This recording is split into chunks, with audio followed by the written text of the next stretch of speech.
So, election in 1787, and James Bowdoin turned out of office. John Hancock elected. He pardons everybody.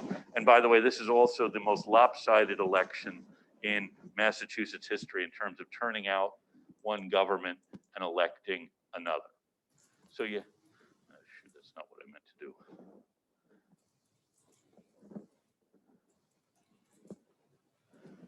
Okay. Good enough. Okay.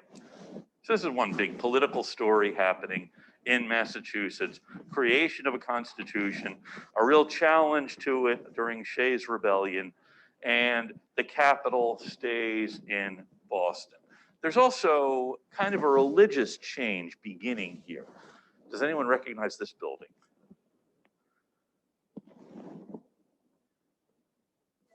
Yes, do you? I don't remember where, but I've seen it. Have you seen it, Henry?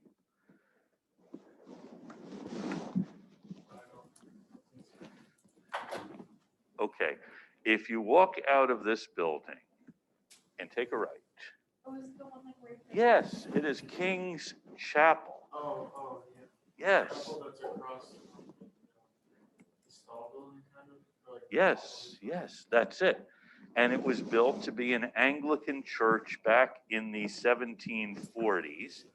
And most of the congregation leaves with the British forces, leaving it somewhat vacant. They do open it up as a new congregation comes in. They change the Anglican Book of Common Prayer, taking out all the references to the king, and that's part of it that happened. But the bigger thing that happens is this. All of Massachusetts was Congregationalist. Each town had a congregational church. In fact, the minister was appointed by the town, hired by the town. And you paid taxes to support the congregational church. Now, because Boston has a lot of churches, you don't have that so much of this direct connection between the town and each church. Each parish or each congregation really governs itself. Now, the Anglican churches and the Baptist churches were somewhat anomalous. And in this case, a congregation meeting in King's Chapel, they're not Anglican, but they're also not really Congregationalist. And their minister is this man, James Freeman Clarke.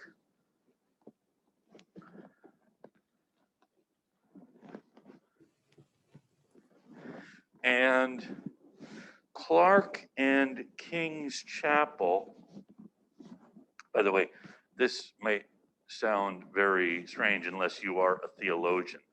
One of the big issues here in New England, in fact, I mentioned that our governor has to be a professing Christian. In Connecticut, not only does every elected official have to be a professing Christian, he also has to believe in the Holy Trinity. Now, Mr. Clarke and his congregation are thinking a little bit differently about the nature of God. And is God in three parts, or is God one indivisible entity? And they come down on the side of God being one and indivisible.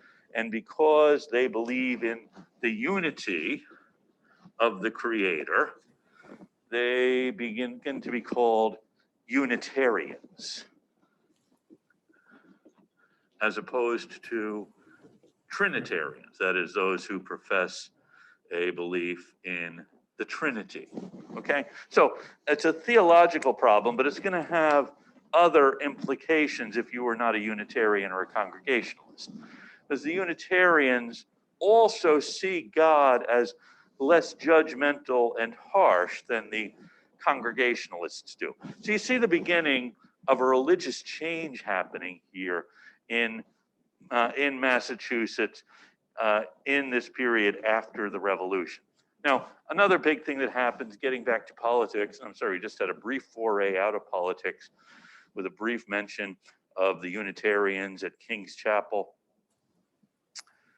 You have a federal constitution written in Philadelphia in 1787, big debate over ratifying it, and Boston or Massachusetts is really the critical state for ratifying the Constitution.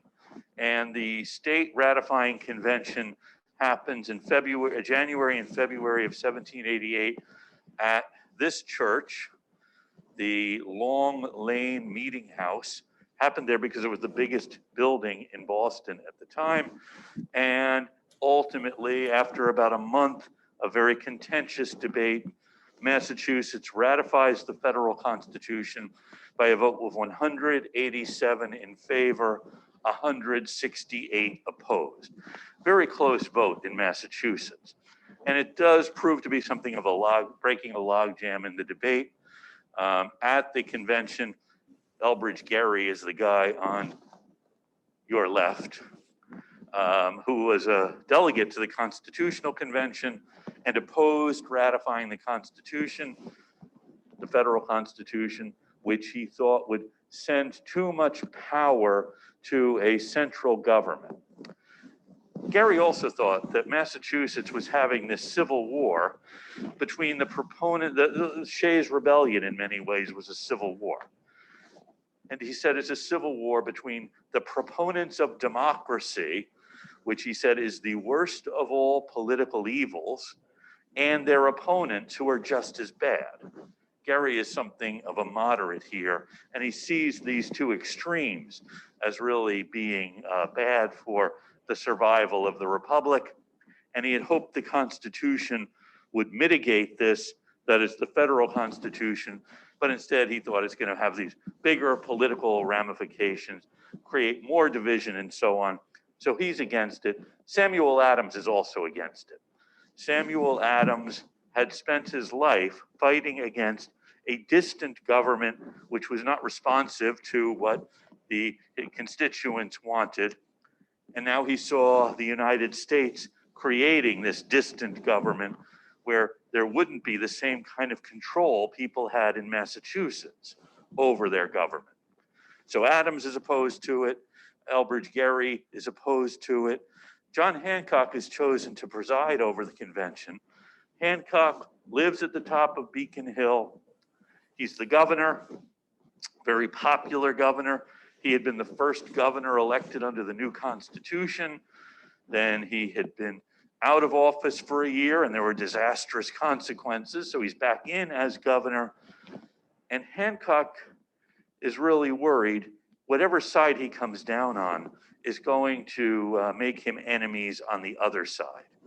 So the convention chooses him to be its presiding officer, but his gout flares up and he can't actually make it to the meeting.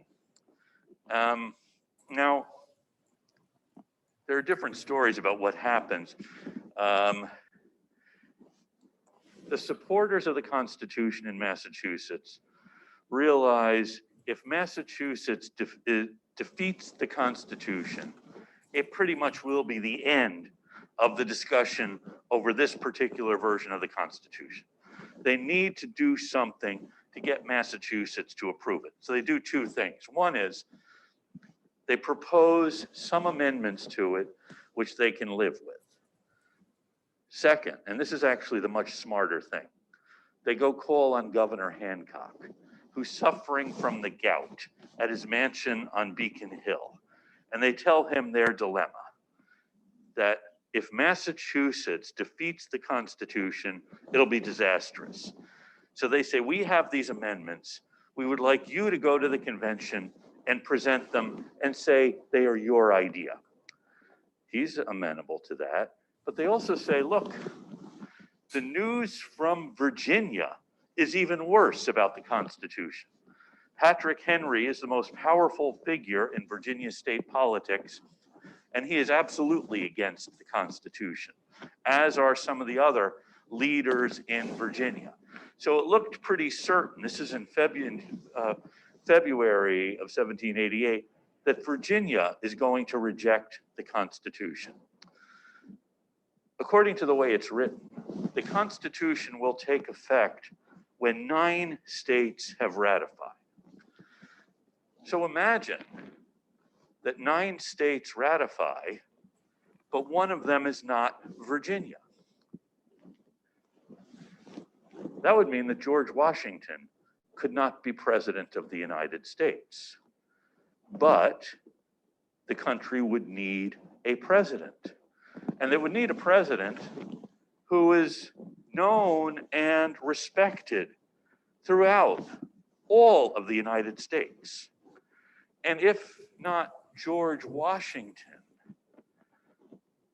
they asked Governor Hancock, who else possibly could be president? And Hancock thought this sounded like something he should try to do. So wrapped in gauze, he was carried into the convention hall on a sedan chair because he's suffering from the gout. He presented the proposed amendments, which he said Massachusetts will support once we have ratified the Constitution. And then, as I said, by a vote of 187 to 168, Massachusetts ratified. And there was great rejoicing among the supporters of the Constitution. Long Lane became Federal Street, and the Long Lane Meeting House became the Federal Street Meeting House, and the Constitution went on to be ratified, and there we are, okay? Meanwhile, here is another thing happening in the 1780s. After the United States became independent, the British recognized American independence, but also would not let Americans trade in the British West Indies. And Barbados and Jamaica had been the biggest trading partners for Boston. The French, even though they were America's allies during the Revolution, didn't let Americans trade in the French West Indies, didn't treat them very well, wouldn't buy tobacco from America and other things. And so the Americans are pretty much shut out of the West Indies. There was a significant amount of trade from New England going to the Mediterranean. Salted codfish taken to the Mediterranean, because on the north shore of the Mediterranean were a lot of countries where the religion required them forbid them to eat meat on Fridays, not just during Lent, but all during the year. So there's a ready market for codfish in the Mediterranean, but Britain alerts Algiers to the fact that American merchants are no longer protected by the British flag, and in 1785, Algiers started capturing American ships in the Mediterranean. This puts a damper on New England's trade in the Mediterranean, so you have the 2 primary places where Boston merchants would trade being shut off to them. So what happened is a group of Boston merchants get together, and actually they do get some capital from New York as well, and they finance a couple of voyages, 2 ships, the Lady Washington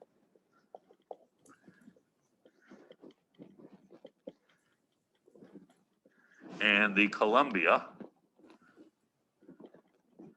sail from Boston to the Pacific Northwest. And in the Pacific Northwest, they trade with Indians for otter pelts. And what you see here, the ship Columbia, and here is an otter. Indians would trap the otters, sell their pelts to these merchants, and then these merchants in a ship from Boston would sail across the Pacific to Canton or Guangzhou in China, where they would trade the otter pelts for tea. And so in the late 1780s, Boston merchants are traveling to China by way of the Pacific Ocean, trading for tea in Guangzhou. And this is Captain Robert Gray arriving in the Pacific Northwest. He is the captain of the ship Columbia. And does anyone know what they name the river where they land in the Pacific Northwest to open the trade for otter pelts for tea?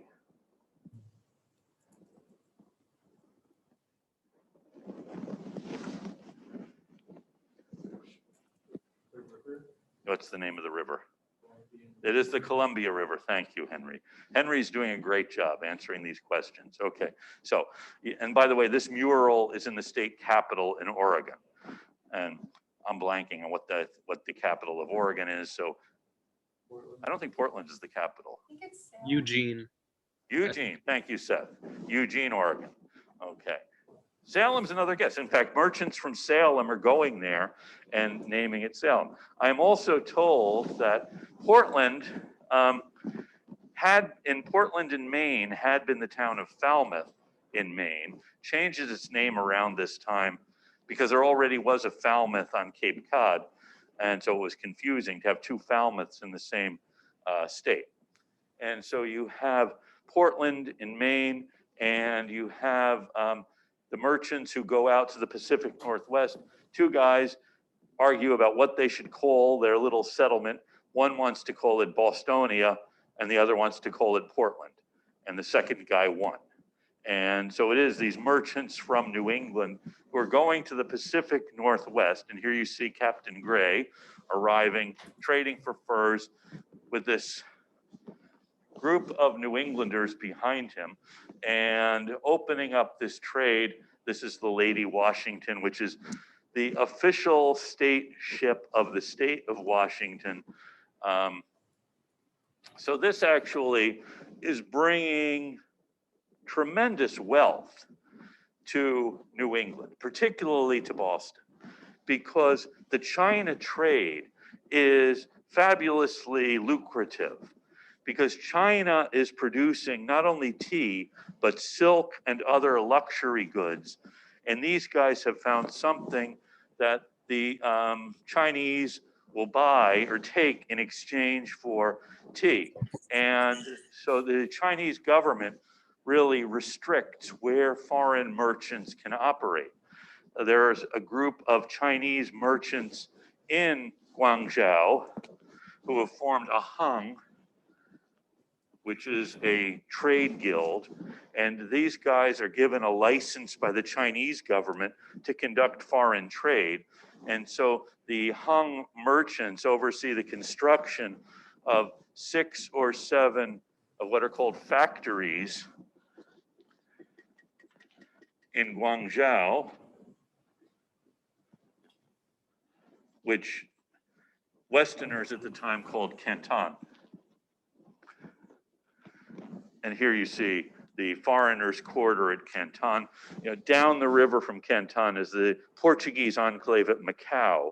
And that is the only place where Western women were allowed to be. So if you're a merchant and your wife has come with you, she stays in Macau, you go up to one of these factories that are actually outside the walls of Canton.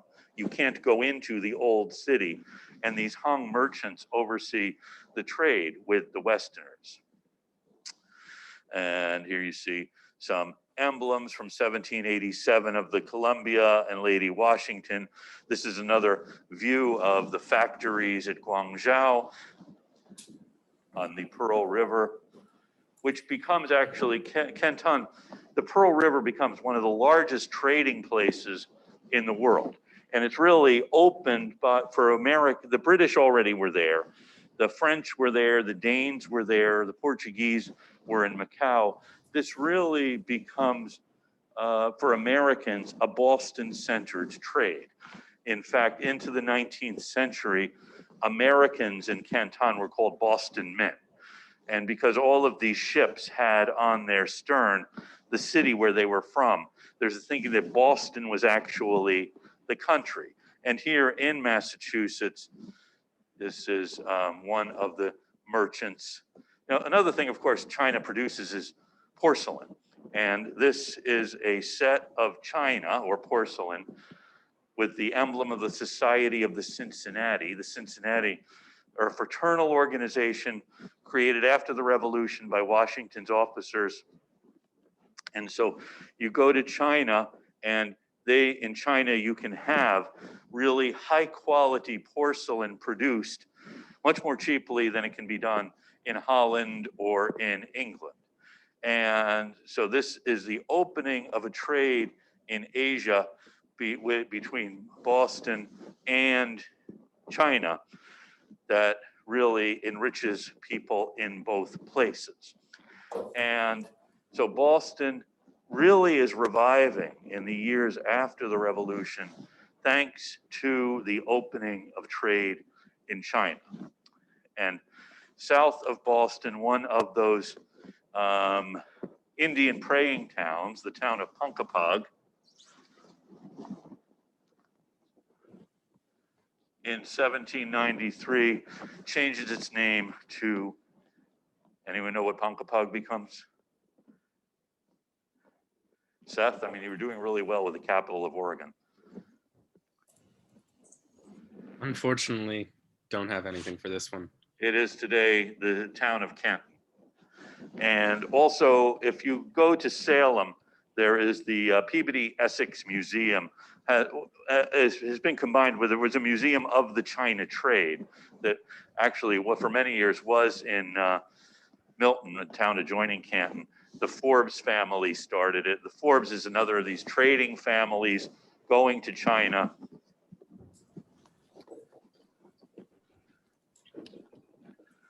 And making fortunes.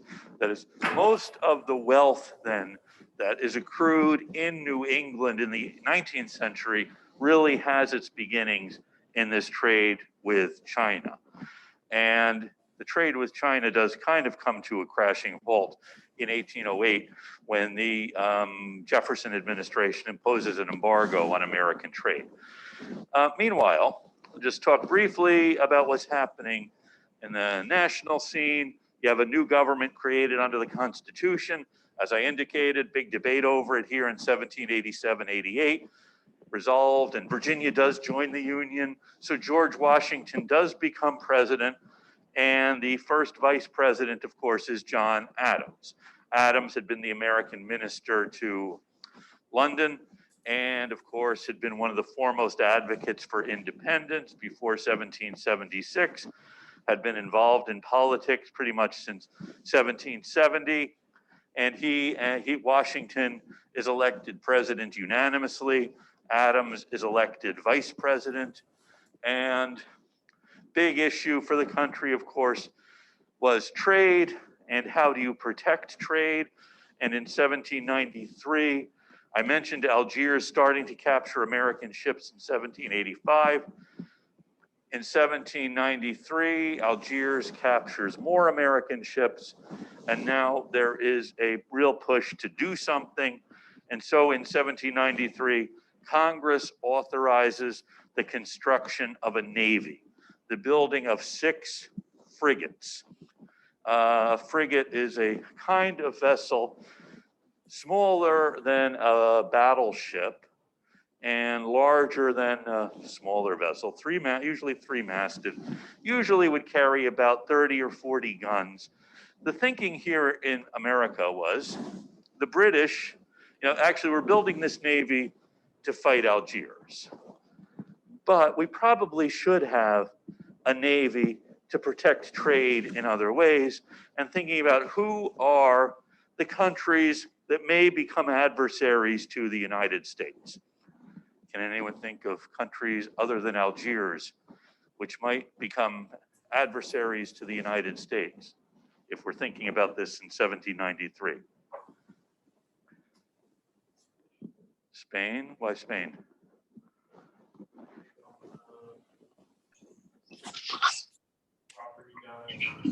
Yeah, Spain controls Florida and Mexico and South America. Yeah, it's a good choice. Not unreasonable to think. Who are the most powerful countries in the world in 1790 or 93? I should have asked that. Is it the British? The British are certainly one. They have the biggest navy, and we've. Was France? Excuse me, Sana? Was France? France. So the two most powerful countries are Britain and France. Spain often is simply allied with France. So if you're having a problem with Spain, you're probably also having a problem with France. Now, Britain has the bigger navy. So the thinking is we can possibly build 600 ships to take on the British Navy, but that would A, be very expensive, since each of these ships costs about $600,000 in terms of $1,793. You know, warships today are very expensive. Warships then were very expensive. So even building 6 is an enormous undertaking. And so you have to make some choices here. You can't build as many as the British have. But what you can do is build ships essentially that will be big enough to defeat a smaller enemy, but fast enough to get away from a bigger enemy. Now, the problem with having a big, heavy ship like a battleship is they move slowly. Frigates can move faster. So these ships are really designed to carry as many guns as they can, but also to move very quickly. Now, Americans did have long experience in building ships. In fact, in the 1780s, when John Adams had been one of the American diplomats in France, an American ship had come to Le Havre, and everyone came out to see it. And the French Minister of Marine had told Adams that the Americans will become the world's greatest maritime power because they have the capacity to build really good ships. And Americans also had natural resources that allowed for the building of really good ships. You know, A, because there are skilled craftsmen who know how to build ships. B, because we have a lot of trees that are good for different parts of the ship. So this is a big undertaking, building these 6 ships. You can't build all of them in the same place. So President Washington has these ships built in 6 different ports, in places where there already was some shipbuilding going on. So they are Portsmouth, Boston, New York, Philadelphia, Baltimore, and Norfolk. So as I said, each one is going to cost about $600,000. Each one's going to require several hundred men to work on it. And as each one of these is being built, it is going to be the biggest thing in that town. So when this ship was being built in Boston, it was the largest structure in the town. So as I said, there are 6 ships. Only one of them is still around. Does anyone know what one that is?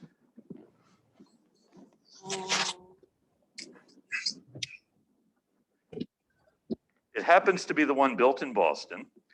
It was built in the North End at Edmund Hart's shipyard, which is now the Coast Guard base in the North End. No. Can you give us what it starts with? It is Old Ironside. Oh, is Okay. the It's the USS Constitution. Washington also gave the names to each of these ships. So you have the Constitution, the Constellation, the President, the Congress, and the United States, and maybe one more.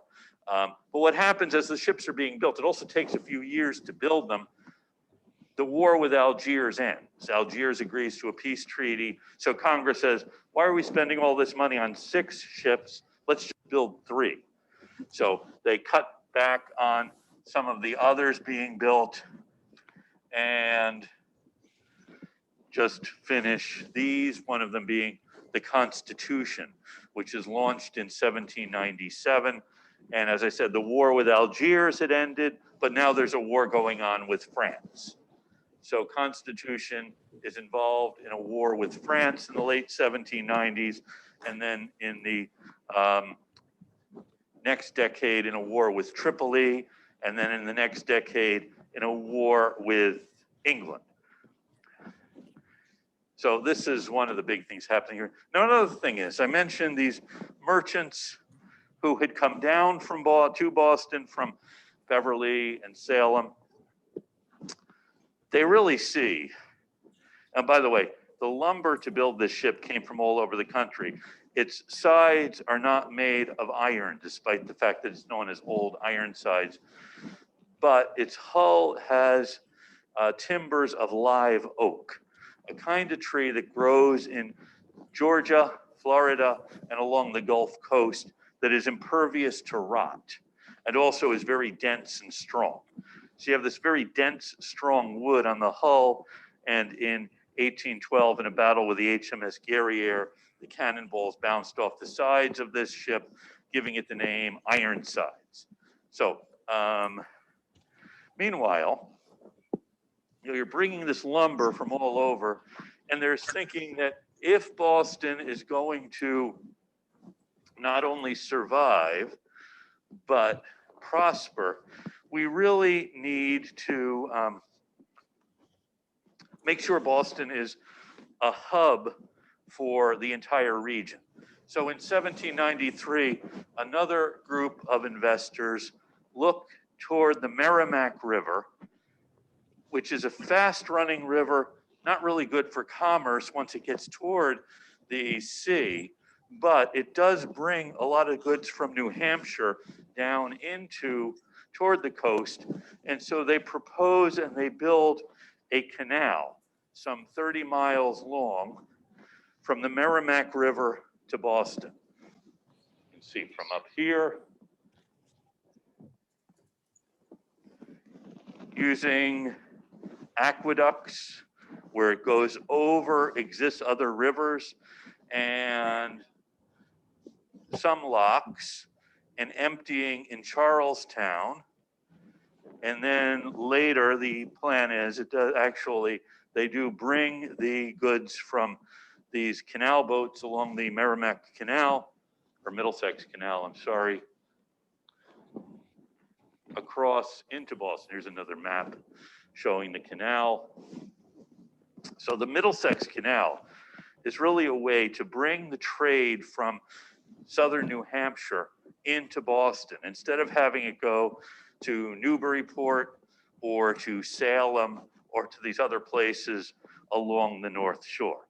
And then once the goods reach Charlestown, they're brought across the harbor into Boston. And this is really going to sustain Boston, making sure goods that are coming from southern New Hampshire come down into Boston, goods going the other way go through Boston. This canal, begun in the 1790s, is going to make sure Boston is sustained as a port. Now, here you see, let's see, the north end of Boston is here. Sorry, you can see still here. Another view of this. And two things are happening here. One is we are turning Boston into a more successful town, more successful commercial town. And two, we're expanding the area of Boston. So in this image you see on your left, you see Beacon Hill. You see the monument that still stands behind the State House. And Beacon Hill is being taken down by these hand carts. They're filling the carts with gravel, and then they're taking the carts down the hill here to the mill pond and filling in the mill pond to make a bigger area for warehouses and other things. And this area that is filled in, this is the old causeway that went across the mill pond. And the mill pond sits between the north end and the west end, being filled in with dirt from Beacon Hill. And here you see another view of the same area. See, this area has been filled in, forming a triangle: Merrimack Street, Charlestown Street, and here is Causeway Street, formerly the Causeway, and at the center is Canal Street, because Canal Street was the terminus of the Middlesex Canal. So you have the filling in of this triangle with dirt from Beacon Hill to form this new industrial area between the north end and the west end. And the architect overseeing this is Charles Bulfinch, hence the area is called the Bulfinch Triangle. Now, at the same time as we're taking down Beacon Hill, Bulfinch is the architect hired by Harrison Gray Otis to really oversee the development of Beacon Hill into a luxury neighborhood. Because Boston now does have a lot of high-end people who can afford to live in more luxurious homes. And also, Otis, the gentleman on your left, Otis sees that a good anchor for the development of Beacon Hill would be a new state capitol. The state government still met in the very small old state house, and now Otis has this idea for a more imposing state house, which would still represent the ideas of a republic. And actually, he turns the idea over to Bulfinch. Bulfinch is also, he had studied architecture, and he also was a member of the Board of Selectmen. And so this is the first state capitol built after independence, the dome representing the idea of the republic, a form borrowed from Rome, and then the Doric columns borrowed from Greece, the governor's office on this side, the state Senate chamber on this side, and the center under the dome is where the state House of Representatives would meet. So you have this government with these three branches all meeting under one dome. And the dome initially was shingled, and then Paul Revere rolled the copper for it. Revere, the messenger, had also had a copper business. And in the 1790s, Revere had built a copper rolling mill in Canton, this town south of Boston, to roll sheets of copper to line the hull of the USS Constitution, because rolled copper at this time only came from England, and then rolled copper to cover the dome of the State House. So you're building this State House on Beacon Hill, on the highest point in Boston.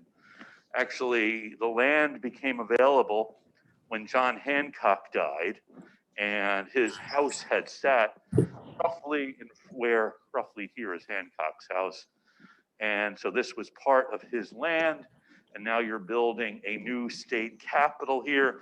And the dome of the State House is going to be a major landmark in Boston. In fact, it will be the tallest building in Boston until 1914. So you're creating here in the years after the Revolution a new Boston. And you see other things like theater opening. And I think I've probably spoken enough.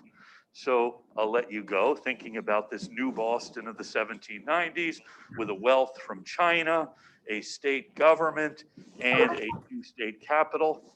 And I'll see you all next week. Thank you. Have a great weekend. Thank you, Professor. Thank you.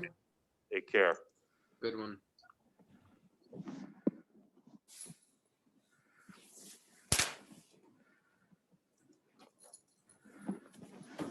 Okay. Well, you guys are very brave to be here answering questions. You should have a laugh track or something so people think there's